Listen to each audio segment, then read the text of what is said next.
let's make a beginning, although we are already started running 20 minutes late.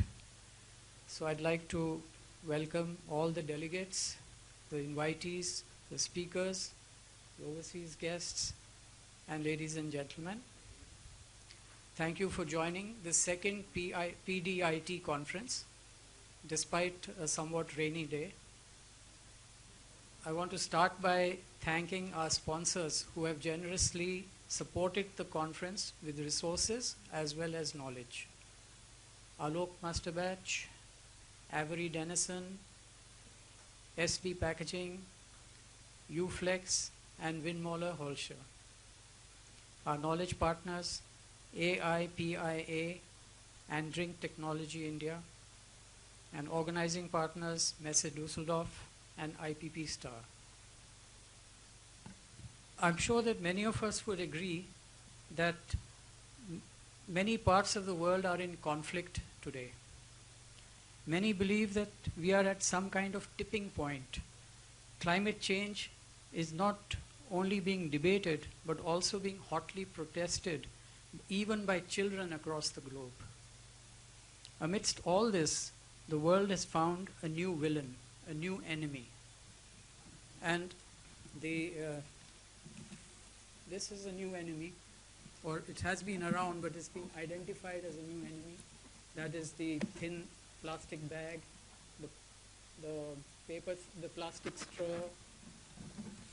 pouches, and there are many more. You're familiar with these. These are now identified as enemies. Packaging, which till now has only been seen as a vehicle of economic growth, capable of helping all other products to grow, has suddenly become to be seen as an enemy agent, destroying our environment.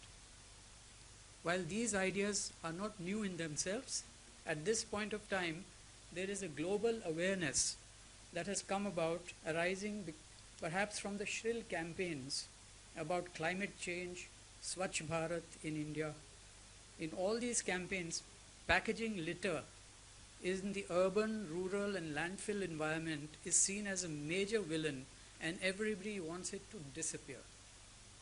For this reason, I believe the packaging industry today is under extraordinary pressure today to rethink its role in the economy. Governments as well as consumer groups want the packaging industry to be responsible for the mess it creates in the environment in its post-consumer state. This means that the packaging industry must not only produce effective packaging with good shelf life and shelf appeal, but must also innovate materials and processes that reduce the amount of packaging needed to make it recyclable. In other words, the packaging industry is increasingly obliged to reduce the resources it uses and also become a part of the circular economy that demands materials to become fully recyclable and reusable. Concurrent with all this is the talk of bans on the single-use plastic, on plastic waste management rules which impose heavy penalties on polluting the environment with plastic packaging waste, which is non-biodegradable and continues to leach toxins into the landfills for hundreds of years after it gets discarded. It is for such reason that the packaging industry, and in particular the plastic packaging manufacturers, are being forced to confront their reason for existence and find new innovative ways of meeting packaging demand and yet comply with statutory embargoes. These compliances are not easy for the industry. That is where the pain points are.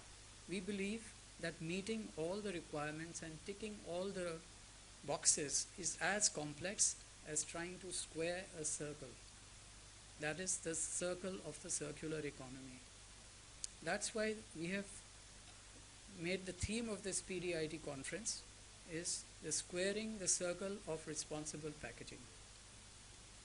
During this conference, we expect to look at this theme from two broad verticals, which are responsible, sustainable packaging and the role of active, intelligent packaging. Under these heads, we have planned sessions to discuss the challenges faced by brand owners,